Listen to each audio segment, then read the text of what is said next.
Salut à toi et bienvenue dans cette nouvelle vidéo. Aujourd'hui, je vais t'expliquer quelque chose qui est fondamental, je pense, dans la réussite de ton business. Mais vraiment, cette vidéo, si aujourd'hui tu galères dans ton business, regarde-la et surtout, s'il te plaît, partage-la à tout le monde parce que personne n'en parle et ça me tue en fait. Cette vidéo, elle va parler de l'avatar client. C'est quelque chose de bête en marketing, mais c'est la base. Et si tu ne l'as pas, tu ne réussiras jamais, peu importe le type de business que tu veux faire.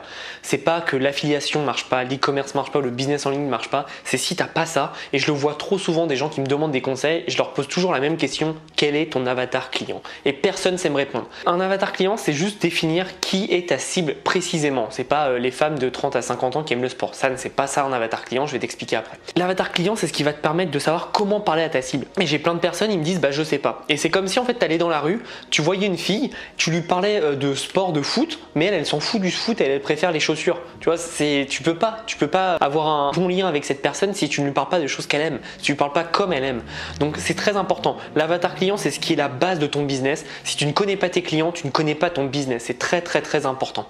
Donc qu'est-ce qu'un avatar client? Un avatar client, c'est le profil, le portrait robot de ton client. Donc par exemple, Delphine qui est maman, qui a 35 ans, qui a 2 enfants, qui est cadre dans une grande société, qui aime passer du temps avec ses copines, qui dépense de l'argent ici, qui fait X, Y, Z. Bref, je te fais un portrait, mais le but c'est que tu dois voir tout ça sur ta personne. Ce n'est pas grave si tu as tort. Tu ne peux pas savoir toutes les personnes évidemment, mais c'est pas grave si tu as tort. Mais essaye déjà d'imaginer qui tu veux cibler. Je vais te faire un exemple. Moi, quand j'étais en train de faire du e-commerce il y a un an, en août 2017, je ciblais donc j'avais un site de cuisine aux US et donc je ciblais les femmes de 35 ans. Donc c'était une américaine qui s'appelait, je sais pas, Rebecca, qui avait 35 ans, 2 enfants, et sa problématique c'est qu'elle n'avait pas de temps pour cuisiner, donc elle voulait faire des choses bonnes mais simples. Elle faisait attention à son corps, elle avait un abonnement à la gym, elle était cadre dans une banque, je crois que j'avais mis, elle avait donc 34 ans, 35 ans, et sa problématique première c'était qu'elle n'avait pas le temps pour faire bien de la bonne nourriture rapide et bonne, rapide et saine, pardon. Et en fait, du coup, donc j'ai proposé déjà, j'ai réfléchi à mes produits en fonction de ce persona, mais c'est surtout j'ai commencé à parler dans mes pubs comme si je parlais à cette Rebecca, mère de 2 enfants, etc. Donc je faisais des emails, des pubs comme ça, et c'est comme ça que j'ai commencé à faire des bonnes ventes parce que je m'adaptais ma pub en fonction de ma personne que je ciblais. Donc évidemment sur Facebook je mettais 30-35 ans, etc. Marié, 2 enfants, etc. Certains niveaux de vie, parce qu'aux États-Unis tu pouvais cibler le niveau de vie, je sais plus si c'est encore possible, mais je sais que tu pouvais cibler le salaire minimum, etc. Petite pause, c'est très important ce que je vais dire, mais le problème des gens qui n'y arrivent pas sur les pubs Facebook, c'est qu'en fait ils font des pubs comme s'ils étaient à la télé, c'est-à-dire qu'ils s'en foutent des audiences, ils mettent le même visuel, la même pub, la même vidéo, et du coup l'audience n'est pas adaptée à la personne. En gros, tu devrais faire une pub par audience, un copywriting par audience, tout simplement parce que si tu parles à des personnes, enfin moi je te prends mon exemple aux États-Unis, si tu parles à des personnes hispaniques, à des personnes blanches, à des personnes noires, ils n'ont pas du tout la même façon de penser, le même langage et la même culture. Et c'est très important de penser à ça. Il n'y a rien de raciste, c'est vraiment juste comprendre quelle est ta clientèle, quels sont tes prospects et comment leur parler.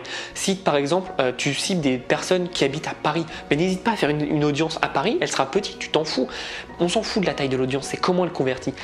Tu prends une audience donc à Paris, tu fais hey, les Parisiens, comment ça va? Tu vois, c'est beaucoup plus percutant que salut les Français. Tu vois ce que je veux dire? Il faut vraiment comprendre qu'en ciblant bien, et Facebook te le permet, alors pourquoi tu fais comme tout le monde et la plupart des gens, c'est-à-dire que tu fais une pub et tu mets une pub comme si tu étais à la télé et que ça touche n'importe qui et du coup ça touche personne.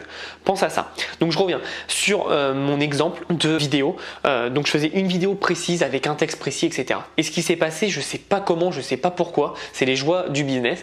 Ma vidéo a commencé à être vue par de plus en plus de personnes qui avaient 60, 65 ans et qui ont commencé à acheter beaucoup chez moi. Donc j'ai fait ok, bah, tant mieux, je fais des ventes, mais il faut comprendre d'où ça vient. Et en fait c'est quelqu'un qui a partagé à sa mère et donc la mère l'a repartagé, ça s'est démultiplié, les joies des réseaux sociaux. Et donc j'ai commencé à faire une deuxième audience en ciblant les personnes. Maintenant je me suis dit ok bon, je sais plus comment je l'avais appelé, j'avais trouvé un Michel ou un truc comme ça, Michel 65 ans qui est à la retraite, qui a tout le temps pour cuisiner, mais alors pourquoi elle s'intéresse à mes produits? J'ai commencé à réfléchir, tac, j'ai gardé les mêmes produits, mais j'ai juste tourné l'angle d'approche et je me suis dit comment je peux faire? Et du coup en fait je me suis rendu compte que justement ces personnes, quel était leur problème? Ils sont vieux, donc ils peuvent pas rester forcément debout longtemps, ils n'ont pas forcément la patience pour le faire, et surtout ils savent pas forcément cuisiner parce que c'est des personnes âgées qui ont des recettes parfois souvent âgées, c'est normal. Et comment on peut faire pour dynamiser ça? Et ce que j'ai fait, c'est que j'ai mis en place vraiment une pub spéciale autour de ça. J'ai mis 3 tests avec le fait que vous pouvez pas rester longtemps debout, que vous n'êtes pas patient, que vous n'avez pas forcément d'idée pour cuisiner. Et pour la troisième qui n'avait pas d'idée, je leur offrais un e-book gratuit en plus de l'achat, donc forcément mes ventes ont commencé à exploser. Donc c'était super malin de ma part. Vraiment là maintenant quand je vois que je pouvais faire ça il y a un an, ça m'impressionne dans le bon sens, mais c'est comme ça que j'ai fait, j'ai commencé à exploser. Et là il s'est passé encore quelque chose d'autre, et c'est là où je te dis qu'il faut avoir des personas plein, que tu en prépares au moins 3 ou 4, parce que la personne que tu penses cibler, donc moi c'était la Rebecca là au début, c'était plus du tout elle mon cœur de cible, c'est passé sur les personnes âgées, et mon cœur de cible c'est encore détourné à un moment où encore une fois il y a eu un partage, et je me suis rendu compte que toutes mes clientes étaient hispanophones, alors que ma pub était en anglais. Et là je me suis dit mais c'est pas possible, c'est pas normal. Et là il s'est passé un truc, et je vais te l'expliquer que pourquoi c'est important de faire des tests.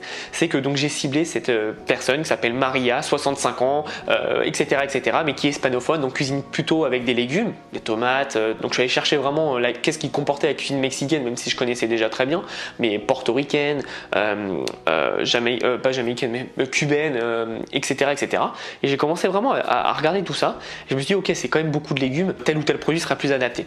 Et là il s'est passé un truc, c'est que mes pubs en espagnol n'ont pas marché, alors que mes pubs en anglais marchaient toujours aussi bien. Donc là encore une fois, tu fais ce que le marché te dit, et là le marché me disait que ma pub en espagnol ne marchait pas, donc je l'ai coupé et je suis resté sur la pub américaine, et j'ai vraiment réussi à gagner beaucoup d'argent grâce à ça. Et il n'y a pas de secret, c'est pas parce que j'ai fait quelque chose différemment, que j'ai mis un thème payant ou quoi. Le thème payant ça fera pas que tu vendras ou pas, c'est juste que j'ai défini qui était mon persona, et je me suis adressé à cette personne comme si je lui parlais en face à face, et je t'assure ça fait toute la différence. Donc pense vraiment qui est ton avatar client, peu importe ta niche, peu importe ton business, il n'y a aucune niche qui est saturée évidemment. Si tu fais comme tout le monde, oui il y a des niches saturées comme le yoga, les montres, les chiens et chats, etc. Mais si tu réfléchis bien, que tu prends un angle et que tu te mets vraiment adapté avec un concept inédit, tu peux vraiment avoir des personnes vraiment intriguées, vraiment intéressées dans ce que tu fais, et surtout qui peuvent devenir acheteuses. Et c'est ce que je te dis tout le temps, crée une communauté, parce qu'en créant une communauté, non seulement tu vas faire des ventes gratuitement, deuxièmement tu vas savoir qui est ta communauté, donc qui te suit, quel est ces types de profils, quel est le type de personne. Si c'est sur Instagram, tu peux aller voir leur profil, si c'est sur Facebook, tu peux aussi aller voir leur compte, voir ce qu'ils aiment comme page, etc. et mieux connaître tes personnes. C'est un travail de monstre, mais ça te permet d'avoir la connaissance de ton marché, et c'est le plus important dans le business. Et surtout, ce qui est bien, c'est que derrière, quand tu sais à qui tu vas parler, quand tu vas devoir faire une pub, un email ou une communication quelconque, tu sais comment la contacter, comment communiquer avec elle. Et je t'assure que tes conversions elles vont monter en flèche. Il n'y a pas de secret, le e-commerce c'est dur. Enfin, c'est pas facile, mais c'est pas non plus, faut pas avoir un bac plus 8 et faire lancer des fusées. Faut juste comprendre comment marche le business, et comment marche le business, c'est en comprenant tes clients. Et tes clients, c'est vraiment le cœur de ton business. Donc pense vraiment à ça, pense à qui est ton avatar client, et j'espère que cette vidéo va te débloquer pas mal de barrières dans ton business, et que tu vas pouvoir réussir grâce à ça, à l'avatar client, de comprendre comment tu dois faire ton business et qui tu dois cibler. Je te souhaite une belle journée, et vraiment là-dessus, là je te dis tout le temps, mais vraiment mets ça en place, sinon tu n'auras pas de business. Donc passe à l'action. Bonne journée à toi.